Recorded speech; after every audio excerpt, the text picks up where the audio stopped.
एकदम मस्त। तो आज हम प्रारंभ करने जा रहे हैं एक नया चैप्टर जिसका नाम है बहुलक और इसी को इंग्लिश में बोलते हैं पॉलीमर। बहुत ही आसान चैप्टर है, एकदम ध्यान से सीखिएगा। तो स्टार्ट करते हैं। बहुलक या पॉलीमर क्या है? हमने क्या बोला? बहुलक को इंग्लिश में क्या बोलते हैं बाबू? पॉलीमर ना। पॉलीमर शब्द जो है ग्रीक भाषा का शब्द है। यह दो हिस्सों से मिलकर बना है, एक पॉली दूसरा मर। पॉली का अर्थ होता है मेनी और मर का अर्थ होता है पार्ट या यूनिट। फिर से सुन लिया जाए। पॉली का मतलब मेनी और मर का अर्थ क्या होता है? पार्ट या यूनिट।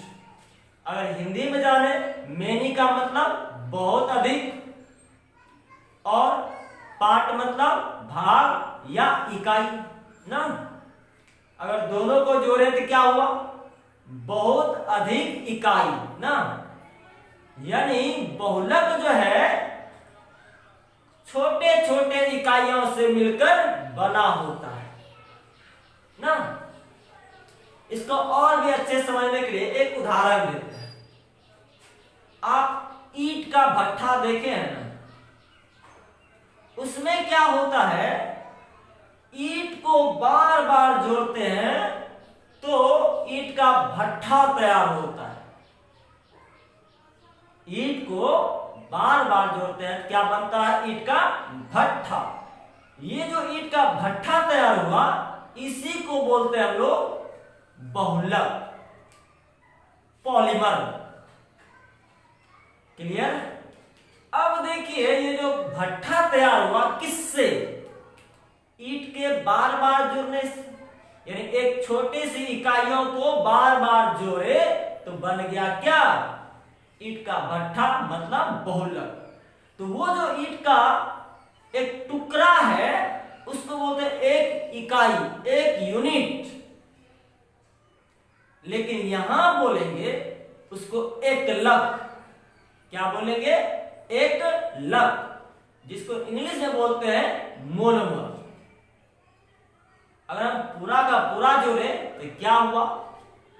एक लक के बार बार जुड़ने से किसका निर्माण होता है? तो बहुलक का। अगर हम कहें बहुलक को तोड़ेंगे तो क्या मिलेगा? एक लक।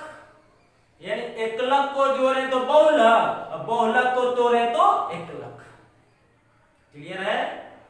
अच्छा, एक चीज बताया जाए, एक लक बड़ा होगा कि बहुलक बड़ा होगा? एक लक तो छोटा सा एक इकाई है, बहुलक एक लक को बार बार जुड़ने से बना है, तो बहुलक क्या होगा? बहुत बड़ा होगा ना। जबकि एक लक क्या होगा? छोटा होगा। अच्छा, दोनों में भार किसका ज्यादा होगा? एक लक का कि बहुलक का?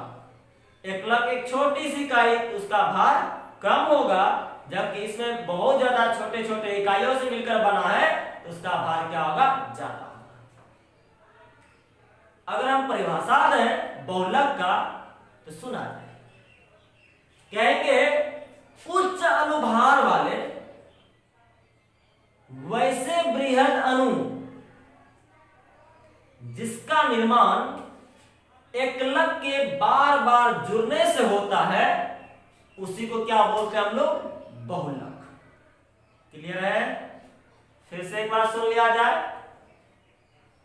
उच्च अनुभार वाले वैसे बृहद अणु जिसका निर्माण एक लक के बार बार जुड़ने से होता है, वह क्या कहलाता है? बहुलक।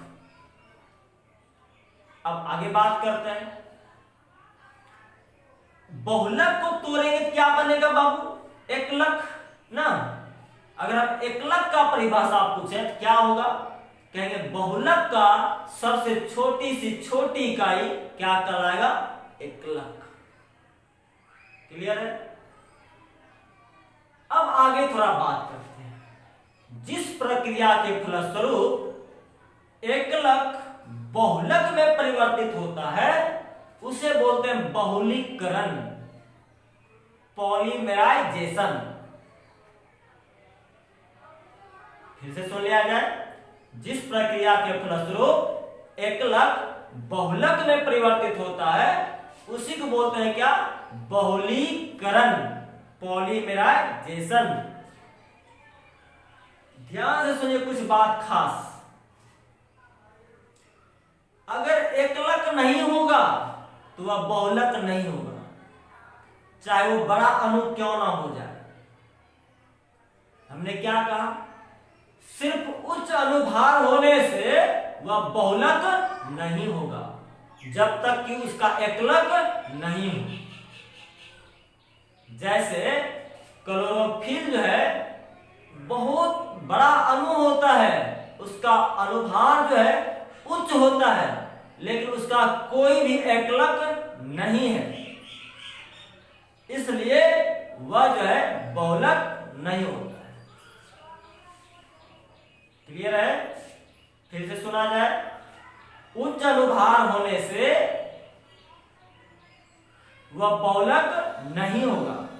यानी अगर हम कहें सभी बृहद अणु बहुलक नहीं होते हैं, लेकिन सभी बहुलक बृहद अणु होते हैं। ठीक है? अब हम एकलक और बहुलक को एक एग्जांपल से समझते हैं। चलिए देखा जाए। एक ऑर्गेनिक कंपाउंड है CH2 डबल बॉन्ड CH2, इसको बोलते हैं एथिलीन, या इसी को बोला जाता है एथीन। चलिए, अब क्या हुआ? इसके एन अणु को, कितने अणु को? एन अणु, मतलब बहुत ज्यादा ना। इसके एन अणु को ऑक्सीजन की उपस्थिति में कुछ दाब लगाकर गर्म किया जाता है, तो बनता है इस तरह का कुछ कंपाउंड। इसको बोलते हैं हम लोग पॉलीथीन, पॉलीथीन या पॉलीएथिलीन।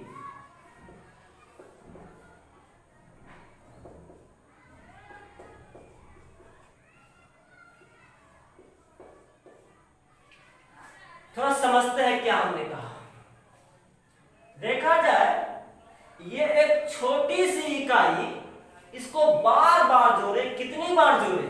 n बार, तो क्या बना? पॉलीथीन। तो इसको बोलते हैं हम लोग बहुलक, बहुलक पॉलीमर। ठीक है? और ये छोटी इकाई कहलाता है एकलक, मोनोमर। और ये जो भी प्रक्रिया से एकलक बहुलक में परिवर्तित हुआ उसको बोलते हैं बहुलीकरण। समझ में आया? क्या बोला? एकलक को जोड़ेंगे तो बहुलक बनेगा, और बहुलक को तोड़ेंगे तो एकलक बनेगा। अब इसके हम आगे बात करेंगे एकलक का प्रकार। ठीक है? अब हम लोग बहुलक के प्रकार को सीखते हैं।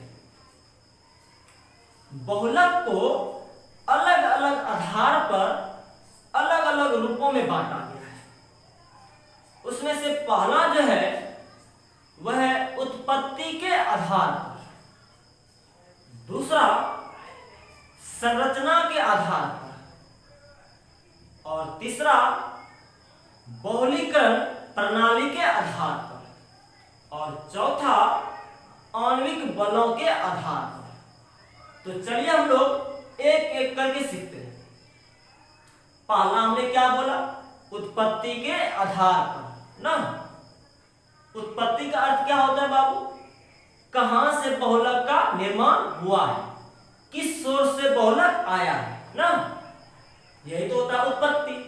तो इस आधार पर बहुलक 3 प्रकार के होते हैं। पहला होता है प्राकृतिक बहुलक, जिसको इंग्लिश में क्या बोलते हैं? Natural polymer. दूसरा होता है कृत्रिम या संश्लेषित बहुलक, इसी को इंग्लिश में क्या बोलेंगे? Synthetic polymer. और तीसरा अर्ध कृत्रिम या अर्ध संश्लेषित। तो एक एक करके हम लोग सीखते हैं। चलिए, पहला हमने क्या बोला? प्राकृतिक बहुलक। प्राकृतिक बहुलक में क्या होगा? जो पेड़ पौधे तथा जीव जंतुओं से प्राप्त होते हैं उसी को क्या नाम देंगे हम लोग? प्राकृतिक बहुलक। वही हमने लिखा है कि वैसे बहुलक जो पेड़ पौधे तथा जीव जंतुओं से प्राप्त होता है वह प्राकृतिक बहुलक कहलाता है। जैसे स्टार्च, सेल्यूलोज, तीसरा प्रोटीन, इसके बाद न्यूक्लिक अम्ल और रेजिन। इसको याद करने के लिए एक ट्रिक हम दिए हैं, सांसे प्राण रे। सांसे प्राण रे, अगर सांस नहीं तो प्राण छूट जाएगा ना। देखिए इसमें क्या क्या बात है। सौ से हो गया स्टार्च, से हो गया सेल्यूलोज, दूसरा प्रो से हो गया प्रोटीन, नो से हो गया क्या? न्यूक्लिक अम्ल, रे मतलब क्या हो गया? रेजिन। क्लियर है? अब आगे बढ़ते हैं। दूसरा संश्लेषित या कृत्रिम, इसका अर्थ क्या होता है? जो हम लोग बनाते हैं ना, इसको अगर हम परिभाषा दें तो बोलेंगे वैसे बहुलक जिसका निर्माण प्रयोगशाला में मानव द्वारा किया जाता है, या मानव निर्मित बहुलक को क्या बोलते हैं हम लोग? संश्लेषित बहुलक। जैसे Buna S rubber, Buna N rubber, Bakelite, nylon, nylon 66, nylon 6 बहुत ज्यादा है, टेरिलीन, यही सब लिखे हुए हैं। आगे बात करते हैं अर्ध संश्लेषित। अर्ध संश्लेषित में क्या होगा? कुछ प्रकृति द्वारा प्रदत्त हो और उसी को हम लोग मॉडिफाई करके यूज में ले आए ना, वही लिखे हैं। वैसे बहुलक जो प्राकृतिक बहुलक को रासायनिक रूपांतरण द्वारा प्राप्त की जाती है वह अर्ध संश्लेषित बहुलक कहलाता है। जैसे यहाँ क्या था? सेलुलोज था। सेलुलोज क्या है? प्राकृतिक बहुलक, उसी में एसीटेट को मिलाए तो हो गया क्या? सेलुलोज एसीटेट, या उसी में नाइट्रेट को मिलाए तो वो क्या हो गया? Cellulose nitrate. समझ में आया? ये तो बहुत आसान था। तो इसके बाद हम लोग सीखते हैं संरचनाओं के आधार पर। पहले इसका स्क्रीनशॉट लें। अब हम लोग संरचना के आधार पर बहुलकों का प्रकार सीखेंगे। संरचना के आधार पर बहुलक 3 प्रकार के होते हैं। पहला होता है रैखिक श्रृंखला बहुलक, दूसरा शाखित श्रृंखला बहुलक, और तीसरा होता है त्रियक बंधित बहुलक, या इसी को नेटवर्क बहुलक भी कहा जाता है। तो चलिए हम लोग एक एक करके सीखते हैं। पहला हमने क्या कहा? रैखिक श्रृंखला बहुलक। इसमें क्या होता है? सभी एकलक एक दूसरे से जुड़कर एक लंबी श्रृंखला का निर्माण करता है और इसमें किसी प्रकार का शाखा नहीं होता। अगर इसका परिभाषा देना चाहें तो बोलेंगे क्या? वैसे बहुलक जिसमें सभी एकलक एक दूसरे से जुड़कर एक लंबी श्रृंखला का निर्माण करता है, जिसे क्या नाम देते हैं हम लोग? रैखिक श्रृंखला बहुलक। ठीक है, वही चीज हमने लिखा है। वैसे बहुलक जिसमें एकलक एक दूसरे से जुड़कर एक लंबी रैखिक श्रृंखला बनाती है वह रैखिक श्रृंखला बहुलक कहलाता है। क्लियर है? अगर हम इसको स्ट्रक्चर से समझे तो देखा है, ये है इसका स्ट्रक्चर, इसमें किसी प्रकार का शाखा नहीं होगा। ठीक है, आगे बात करते हैं। दूसरा शाखित श्रृंखला बहुलक। इसमें क्या होता है, सभी एकलक एक दूसरे से जुड़कर एक लंबा चेन बनाता है जरूर, लेकिन इसमें क्या उपस्थित होता है, शाखा। वही हम परिभाषा लिखे, वैसे बहुलक जिसमें एकलकों के लंबी श्रृंखला में शाखा होती है, क्या कहलाता है वो, शाखित श्रृंखला बहुलक। इसको स्ट्रक्चर से समझें। ये एक लंबी श्रृंखला बनाए, इसमें क्या होना चाहिए, कहीं ना कहीं शाखा होना चाहिए। समझ में आया। आगे बात करते हैं तीसरा में। तीसरा क्या है, त्रियक बंधित बहुलक। इसी को क्या बोलते हैं, नेटवर्क बहुलक। इसमें क्या होता है, सभी एकलक एक दूसरे से नेटवर्क की तरह जुड़े होते हैं। मतलब जैसे हम लोग मोबाइल फोन से बात जो करते हैं एक दूसरे से, फिर दूसरा तीसरे से, तीसरा चौथे से, यानी सब एक दूसरे से क्या होता है, जुड़ा होता है। इसी को हम लोग क्या बोलते हैं, नेटवर्क।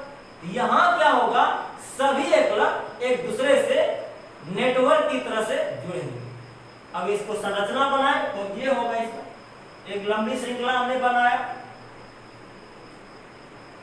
सभी को एक दूसरे से जोड़ दिया जाए ना, यही कहलाएगा क्या, नेटवर्क बहुलक। वही हमने लिखा है, वैसे बहुलक जिसमें सभी एकलक नेटवर्क की तरह जुड़े होते हैं वह क्या कहलाता है, त्रियक बंधित बहुलक। ठीक है, कुछ और बात करते हैं, चलिए देखा है। इसमें क्या हुआ, शाखा एक भी नहीं, इसमें शाखा। इन दोनों को पहले समझते हैं तब आगे बात करते हैं।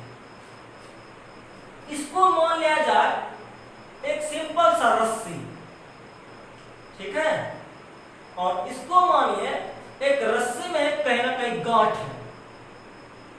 तो एक बात बताया जाए, दोनों में मजबूत कौन होगा, बिना गांठ वाला, मतलब ये कमजोर कौन होगा, गांठ वाला।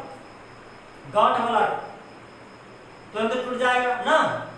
तो चलिए हमने क्या लिखा है आगे, इस बहुलक में निविड़ संकुलित होते हैं। निविड़ संकुलित का मतलब क्या होगा बाबू, क्लोजली जुड़े होते हैं, मतलब बहुत पास पास जुड़े होते हैं, इसी को बोलते हैं निविड़ संकुलित। ठीक है, इस कारण से ये क्या हो जाएगा, मजबूत होता है। मजबूत जब होगा तो क्वथनांक सब क्या हो जाएगा, इसका उच्च होगा, घनत्व भी क्या होगा, इसका उच्च होगा, त्वरण क्षमता भी क्या होगा, इसका उच्च होगा। और कुछ एग्जांपल लिखे, नायलॉन, पॉलिस्टर, पीवीसी। पीवीसी मतलब पॉलीविनाइल क्लोराइड। आगे लिखे उच्च घनत्व वाला पॉलीथीन। पॉलीथीन दो तरह का होता है, एक हाई डेंसिटी वाला, एक लो डेंसिटी वाला। तो यहाँ हो जाएगा हाई, यहाँ हो जाएगा लो। आगे बात करते हैं, यहाँ देखिए क्या लिखे, इसमें एकलक अनियमित क्रम में, जहां तहां, यहाँ रेगुलर था यहाँ इरेगुलर होगा, अनियमित क्रम में जुड़े होते हैं, जिसके कारण इसका घनत्व, त्वरण क्षमता या गलनांक क्या होगा, निम्न होगा। क्लियर है। जैसे स्टार्च, ग्लाइकोजन, निम्न घनत्व वाला क्या होगा, पॉलीथीन। अब इसकी बात करते हैं, यहां देखा जाए सभी एकलक एक दूसरे से नेटवर्क की तरह जुड़े हैं ना, ये क्या होगा, थोड़ा मजबूत होगा, लेकिन इससे कमजोर होगा। ठीक है, वही लिखे, यह बहुलक बहुत ही कठोर लेकिन भंगुर भी होते हैं। ठीक है, जैसे बेकेलाइट, ग्लिप्टन। बेकेलाइट की जब संरचना हम लोग पढ़ेंगे तब हम लोग देखेंगे इसकी संरचना नेटवर्क की तरह होती है। ठीक है, पहले इतना स्क्रीनशॉट ले तब आगे बात करें।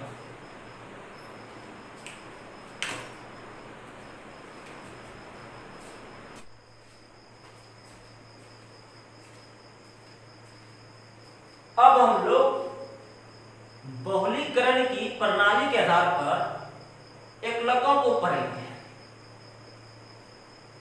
इस आधार पर बहुलक दो प्रकार के होते हैं। एक होता है योगात्मक बहुलक, जिसको इंग्लिश में बोलते हैं एडिशनल पॉलीमर। और दूसरा संघनन बहुलक, जिसको इंग्लिश में बोलते हैं कंडेंसेशन पॉलीमर।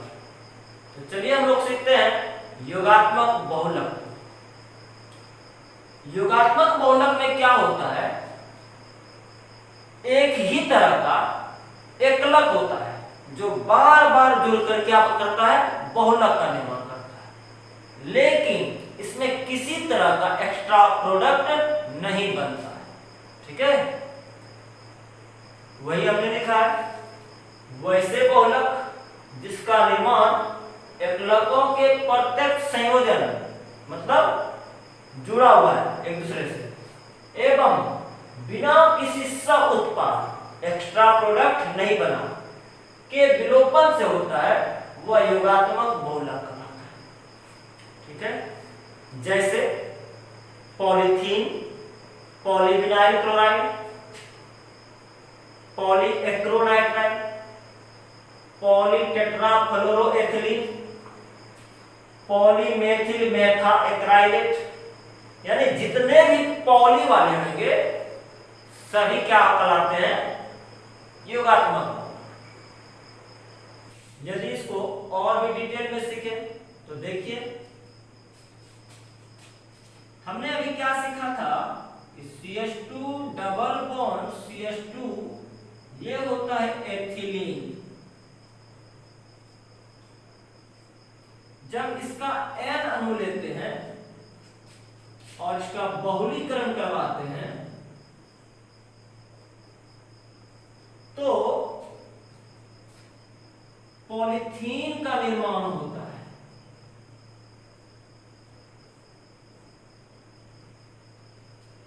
ये हो गया पॉलीथीन। अब देखिए यहां कोई एक्स्ट्रा प्रोडक्ट नहीं बना है, तो इसको हम लोग क्या नाम देंगे, योगात्मक बहुलक। ठीक है, आगे बात करते हैं। इसमें क्या होगा, दो या दो से अधिक एकलक होगा जो आपस में जुड़कर बहुलक का निर्माण तो करेगा, लेकिन साथ ही साथ कुछ एक्स्ट्रा उत्पाद बनाएगा। जैसे जल हो सकता है, अमोनिया हो सकता है, HCl हो सकता है।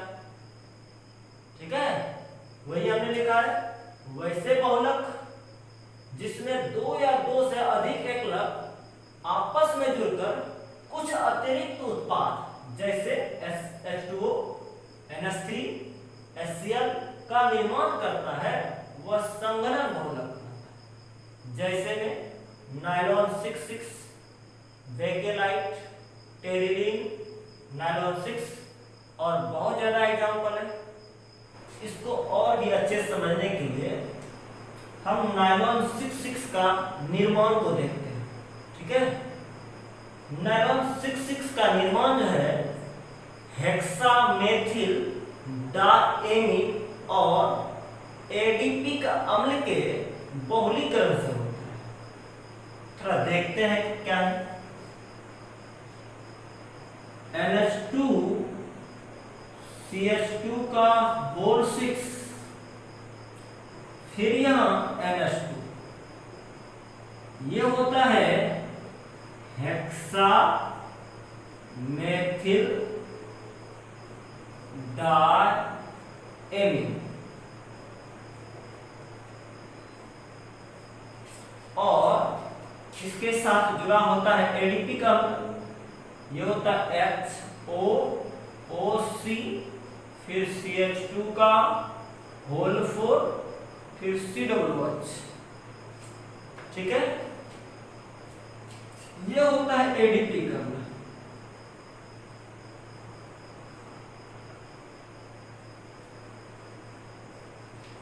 अब देखिए इसमें होता क्या है, इससे H हटता है, गायब हो गया, यहां से H हटता है, यहां से OH गायब होता है और यहां से भी OH गायब होता है।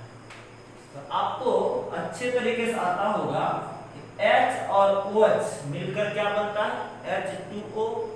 ऐसा ऐसा कितना, तो 2, यानी इसका जब बहुलीकरण होता है यह क्या निकलता है, H2O। अगर इसका N अणु है, इसका भी N अणु है, यहां से कितना हटेगा, NH2 ना। तो अब स्ट्रक्चर क्या होगा, देखिए इससे क्या निकाले आपने, H, दो में से एक ही H बचेगा। इसका जो फॉर्मूला होगा NH, फिर ये CH2 का होल 6, फिर यहां से NH, ठीक है। और यहां से आपने क्या हटाया, OH, तो क्या बचेगा, CO, C double bond O, या ऊपर दे सकते हो, दे दो, फिर CH2 का होल 4, फिर C, इसका होल N। इसी का नाम होता है नाइलॉन 6। समझ में आया। यहां क्या हुआ, एक्स्ट्रा जल निकला, तो इसी को हम लोग बोलते हैं योगात्मक बहुलक। समझ में आया। और ढेर सारा एग्जांपल है, इसको अगले लेक्चर में सीखेंगे कि कैसे हम लोग बहुलक का निर्माण करते हैं, ठीक है। जब बहुलक का निर्माण करने सीख जाएंगे तो आपको ये भी समझ में आ जाएगा कौन योगात्मक बहुलक है, कौन संघनन बहुलक, ठीक है। और आगे थोड़ा बात करते हैं। तो देखिए योगात्मक बहुलक में क्या था, एक ही प्रकार का सभी एकलक जुड़ता था ना, और यहाँ एक से अधिक प्रकार का। तो यहाँ एक और भी नया नाम जोड़ते हैं, यदि किसी बहुलक में एक ही प्रकार का एकलक हो तो उसको बोलते हैं लोग समबहुलक। फिर से सुन लिया जाए, यदि किसी बहुलक में एक ही प्रकार का एकलक हो तो वह क्या कहलाता है, समबहुलक। और यदि एक से अधिक तरह का एकलक हो तो उसको बोलते हैं सहबहुलक। इसको याद रखिएगा, ठीक है। पहले इतना स्क्रीनशॉट लें, तब आगे बात करते हैं।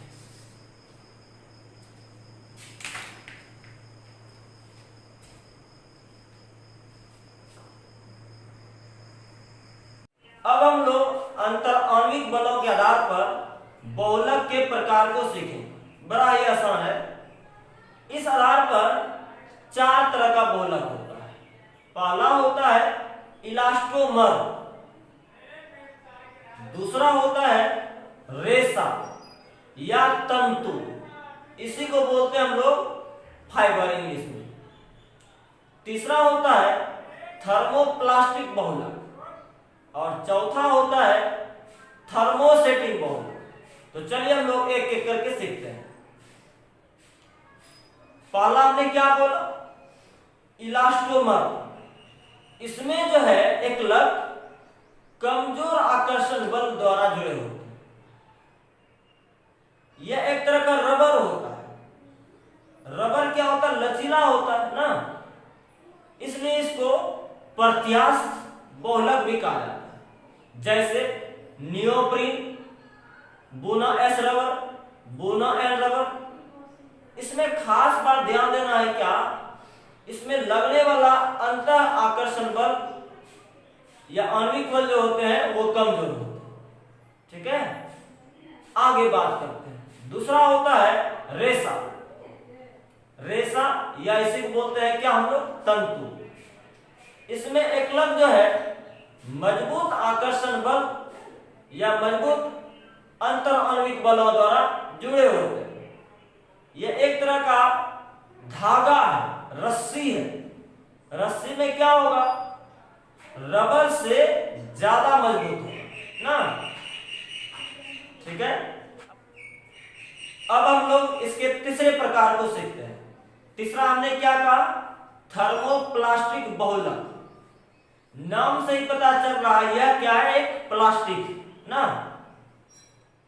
इसका जो है अंतर आणविक बल रेशा से कम और इलास्टोमर से ज्यादा होता है, ठीक है।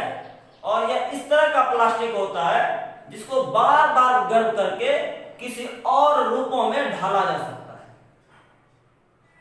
जैसे polystyrene, polyvinyl chloride, Teflon, polythene, ये सब। अगला क्या था? Thermosetting bond. इसमें भी अंतराण्विक बल रेशा से कम और इलास्टोमर से ज्यादा होता है। ठीक है,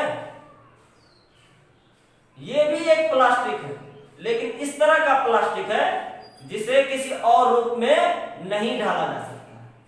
क्लियर है? जैसे बेकेलाइट, टेरिलीन, ये सब। 12th के एग्जाम में यहां से एक अंतर आता है कि थर्मोप्लास्टिक और थर्मोसेटिंग में क्या अंतर है, इसको देख लेंगे आप। ठीक है, आज यहीं तक। इसके आगे हम लोग पढ़ेंगे किस तरह से पॉलीमर का निर्माण होता है। तो देखते रहिए और सीखते रहिए और साथ ही साथ मस्ती भी करते रहिए। धन्यवाद।